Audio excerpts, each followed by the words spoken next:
Hi everyone, it's me, Darlene. I am in my car. I think you know that. I'm in my apartment complex parking lot in the only shady spot that I can find. I did go to the thrift store and I came out empty-handed again. I'm really being fussy right now. I'm trying not to find things with fabric that are too thick and heavy and hot for me because it's so hot here. I was only 91. It was like 95 or 96 a little while ago. I just don't feel like trying on clothes that is going to make me hot. And the thrift store is not very well air conditioned. That's another thing I noticed. So I can go in, put some shirts in my cart, and try them on, and then I'm ready to leave. And I only tried on 2 today. I saw a lot of new things that they put out with pink tags, but this week, pink tags are the tag that are not half price. And I know they do that because they, whatever color is not half price, they put a whole bunch of new stuff out as that color tag, hoping that people will just buy them full price. So I have a whole rack that I'm going to go through again on Monday when the color is not pink, and then I will be able to try on some of those shirts. See, I've got it all figured out. So I got that done. Wow, it's 3:30. I'm glad about that. My day is going by. I really wanted to go out tonight. It's a Thursday. I still might call Hadley's to see what the hell they have going on there. That's probably my safest bet of knowing someone. Yeah, so if I really like the band, I might go out. My other option is to go to the town square tonight. Not thrilled about that because it's outside, it's hot and humid, and I don't think I'd be thrilled about listening to a band and not dancing. I'm sure nobody's going to be dancing there, and I that's not the kind of atmosphere I want for dancing anyway. But if I have absolutely nothing to do, Derek will be working for that because it's a chamber thing and he's part of the chamber, and he'll be doing 3 of those little outdoor concerts that he'll be working for, setting things up, stuff like that. So I could go and just bring my chair and sit down, and I would like to force myself to do that if I don't go out tonight. But I'd much rather go out and go dancing. It's to the point that now I start to panic if I don't have something to do Thursday through Sunday. I'm going to have to get over that because there's not always going to be something I want to do, but I would like to go out tonight. I really would. And I don't have plans yet for Friday or Saturday. I don't know where I'll be going. So it's just, it stresses me out. I still can't believe this is my life. I really can't. Every day I wake up and I say, is this really my life now that I just go out and do things? And I'm going out more and more to do like other things, like all this little bit of shopping I do, I get to go out. Oh, I went to an Aldi's today. The exit that I take to go to the thrift store, right at the end of that exit across the street is an Aldi's, and I never noticed it. So I noticed it the last time, but I was in the wrong lane to go there. So today I went. I'm on the hunt still, always, for beef fat trimmings, because I would like to have that instead of only just butter for my animal fat of choice for high-fat carnivore. If you don't know what I'm talking about, I'll put a link to my original carnivore playlist and the new high-fat carnivore playlist. It'll take you all the way back to like 6.5 years ago. You can learn all about my journey. Yeah, so I thought I'm going to see if they have that. And then my brother, who's in outside of Houston, he's carnivore now. So excited. I finally got a family member on board. He's been doing really well. It's only been a few weeks, and he loves it. He mentioned how he likes a lot of fish, and he was buying salmon and mackerel. I'm like, wait, you can get mackerel? Mackerel? I grew up on mackerel for fish. Mackerel and haddock. Those are the 2 fishes, the 2 kinds of fish that we could easily catch off my father's boat. Mackerel when I would haul traps with him. Haddock when we would go out deep sea fishing, it's called. A little bit more about that in a minute. And I said, you're not talking about mackerel in a can, are you? He said, no, fresh mackerel. And I used to be able to buy it in Sanford, Maine, at Hannaford a long time ago, fresh. But then they stopped selling it, and I haven't had mackerel in forever, and I would love to have some mackerel. Okay, so about the mackerel, I would go out on my father's boat with him in the summer, lobster boat, and when he would haul a trap, schools of fish would follow, and sometimes it would be a school of pollock, which is a popular fish now for prepared foods or frozen dinners or things like that. You'll see pollock often, and cod.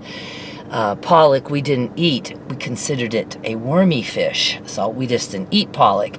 So pollock would come up with the trap, or mackerel. And the mackerel, they have a silver side, and you could see them, and it was exciting and pretty.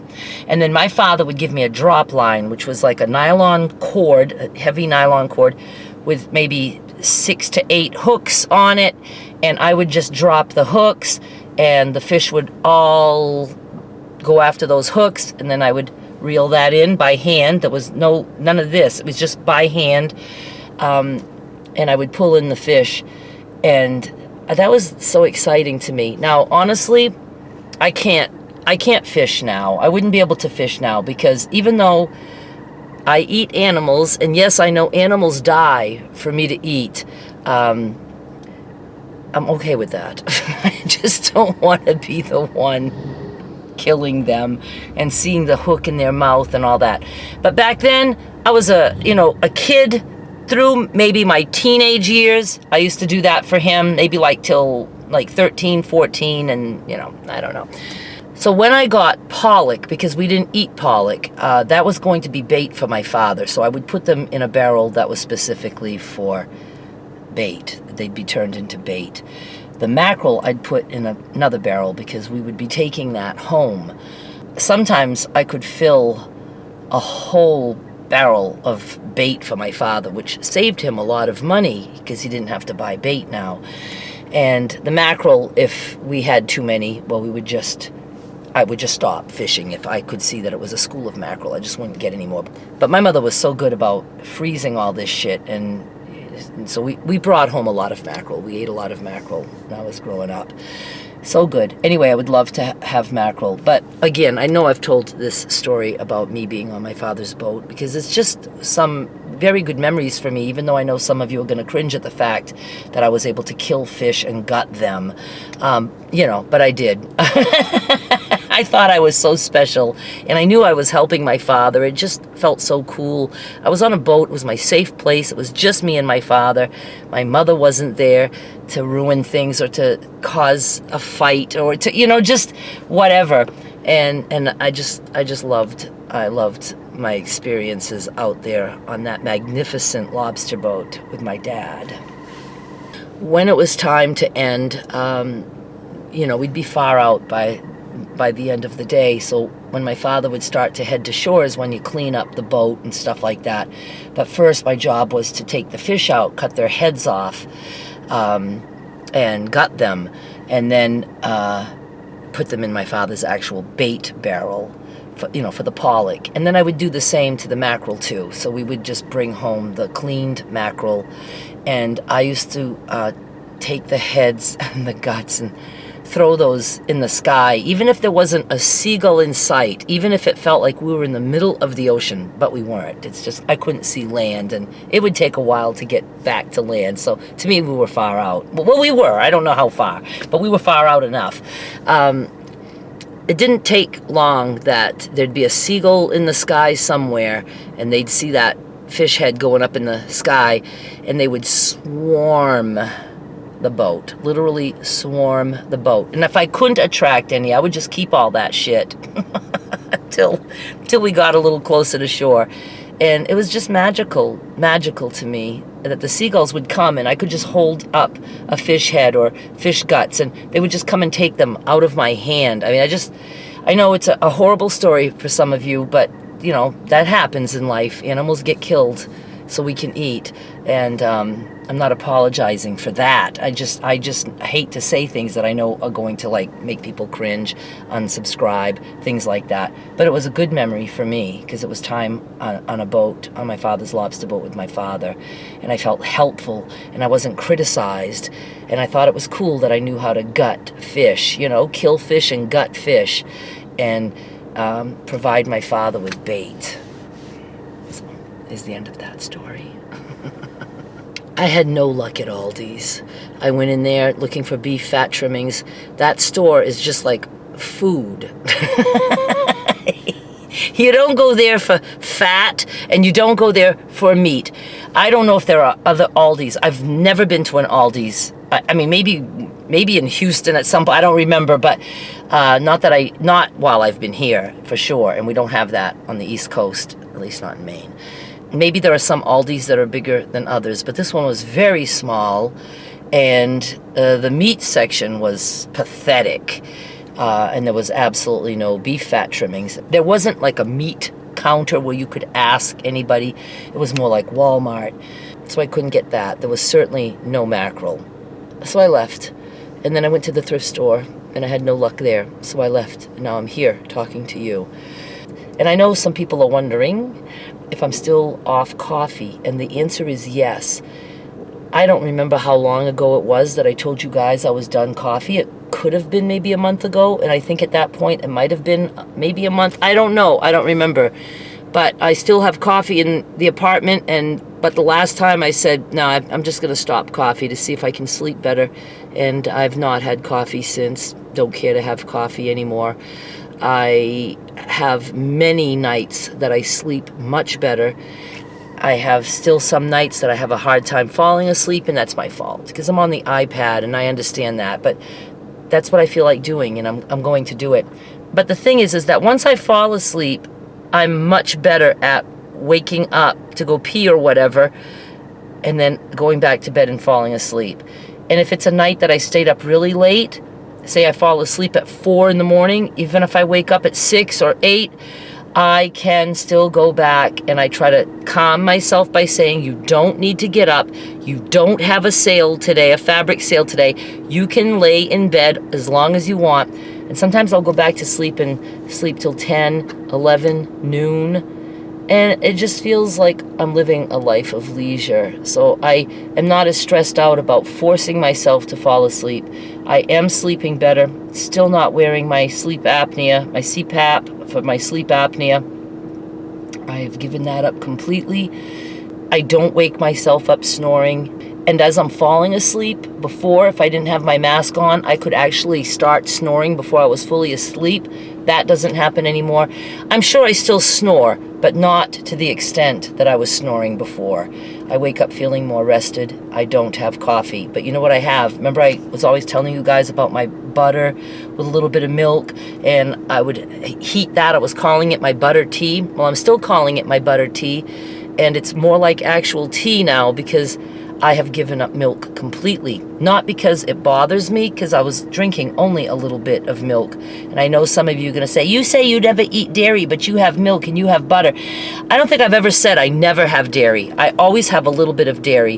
But if you're eating meat and you have a little bit of dairy, like what comes out of butter, that's not like a problem for me. My problem with dairy is when I was buying cheese, cottage cheese, ricotta cheese, sour cream, cream cheese, all kinds of cheeses.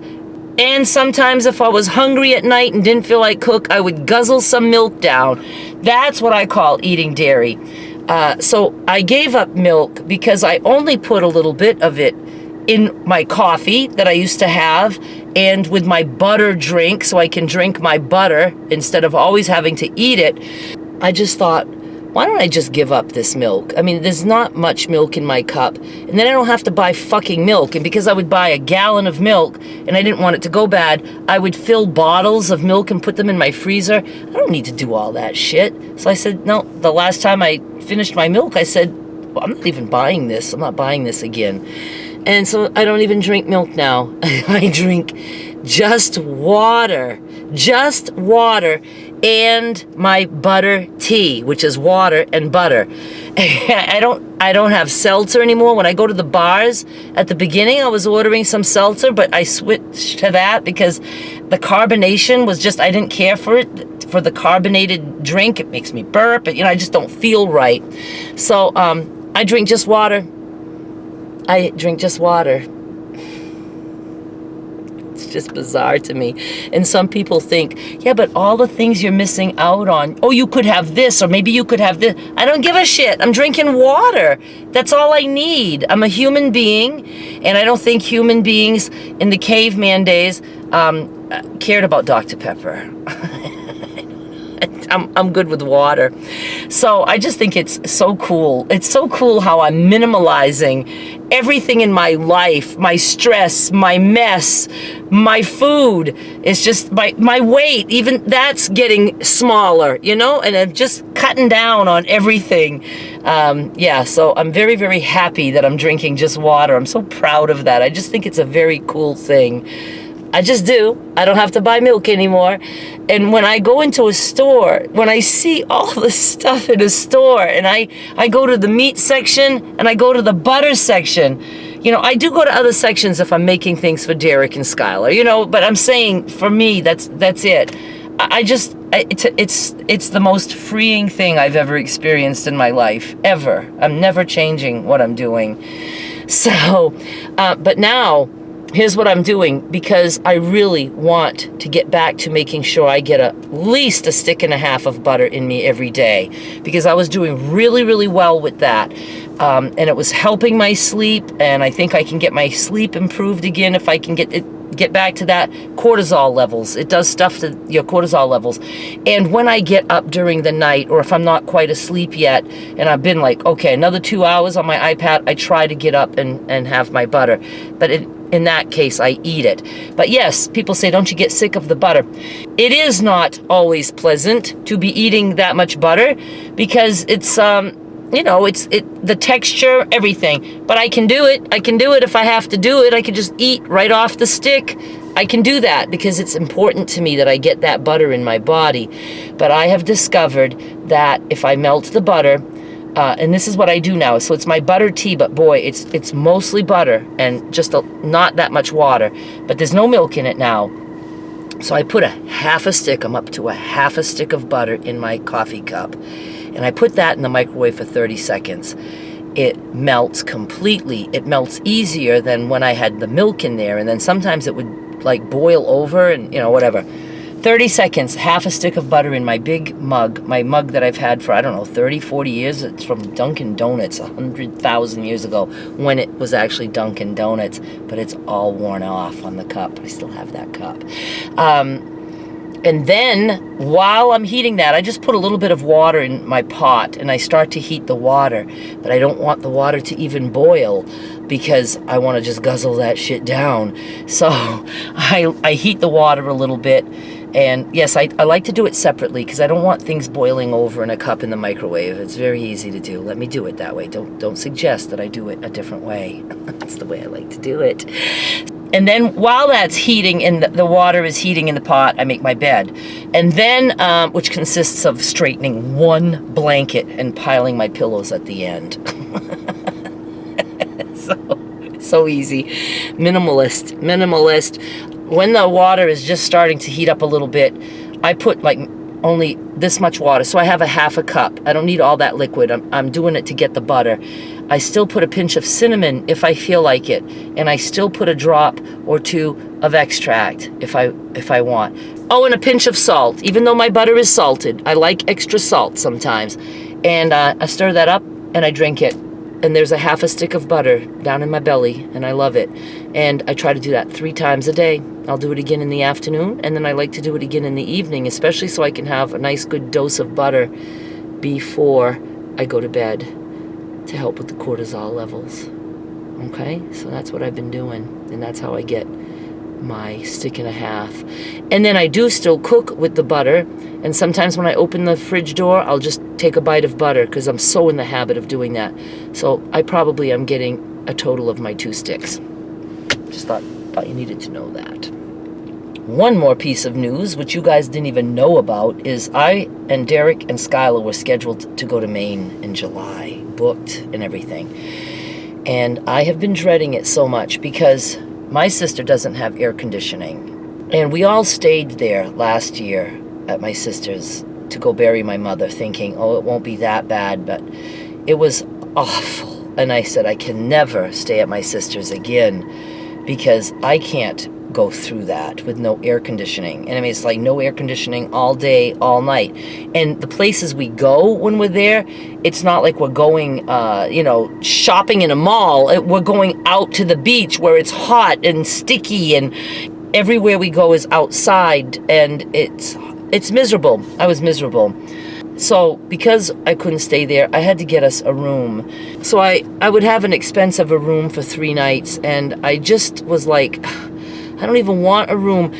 And the room that I rented was going to be in Sanford because I would have loved to rent something at the beach, but we were going only for a short time, and even if we were at the beach, we'd still probably have to go to my sister's for her family gatherings or whatever. So I was like, we'll be traveling and doing this stuff. And so I was really, really getting sick to my stomach about this trip. And I'm just not into it. And I know that the cousins, Skylar and her cousins, they're getting older. It's not like when they were little kids and they really wanted to play together. Everybody, they're all teenagers now, and everybody's got their own thing. So I'm like, I got to be stuck in a room in Sanford. And then if we leave that room, we're going to go to a hot house. So this morning I told my sister, I said, I actually think I'm canceling our trip. I says, I feel bad. I know you guys all expected us to be there. I said, but I just can't justify the additional cost of the room.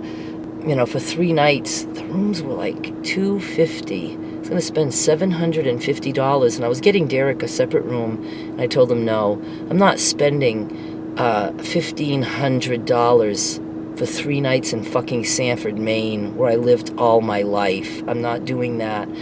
So we had said we will just condense to one room, me and Skylar in one bed and Derek in the other. His concern was that Skylar and I would talk all night. I was like, no. Yes, we would have. I just couldn't justify it. It was making me sick, and I said, I don't need to take a fucking vacation that's making me miserable waiting for it to come, and then miserable while I'm there. So I told my sister, I really want to cancel this. And then, I don't know, we were talking, and then somehow it dawned on me, what the fuck am I going there for in the summer? I got fall, winter, and maybe even spring that we don't need air conditioning. And I can go there and visit her and, stay with her. So I told Derek today I'm canceling the trip. Skylar doesn't know yet. She's at her mom's, and I'm going to tell her when she comes back, and she'll be okay because I'll say we're just going to go later when it's cool weather. And then if we go to the beach, it's not hot. And if we go to the mountains, it's not hot. So I'm so looking forward to this trip now, later, right? And then I told my sister, if you wanted to, you could come here this summer for a few nights. And she has never traveled alone. She would never want to do that. So I said, you have options. You could take Nora, Skylar's cousin. And she said, actually, Scott, her son, might like to go. He had said before, if you want to go, Ma, I'll go with you. So we're going to be working on that. She's going to see if she can come here for a few nights. And then I could take her out dancing because she loves to dance. And she could go in the pool with me. The pool is open. And just, we can take them out to Memphis and look around. So I canceled my trip to Maine. I'm so happy. I'm so happy. You can't imagine. It's one thing to spend money on a trip, but I cannot spend that much money, $750 for just us in one room in Maine. See, it's because it's vacation land. Maine is vacation land. It says so on the license plates. And it is. It's a tourist center, and we're very close to the coast. The motels can do that. They can jack the prices sky high because people will pay it, and I'm good with that. It's good revenue for my little town of Sanford, Maine, to have all the tourists coming through. So there's good in everything, but I just don't. I lived there all my life. I don't need to rent a room in Sanford. All right, you guys, I just wanted to chat with you for a little bit. I have no plans about my weekend, and that makes me very sad. So maybe I'll be able to record. I'm going out. I have to go out. That's it. I just have to. I have to make it work. Thank you so much for watching. I'll be back with more soon. Bye.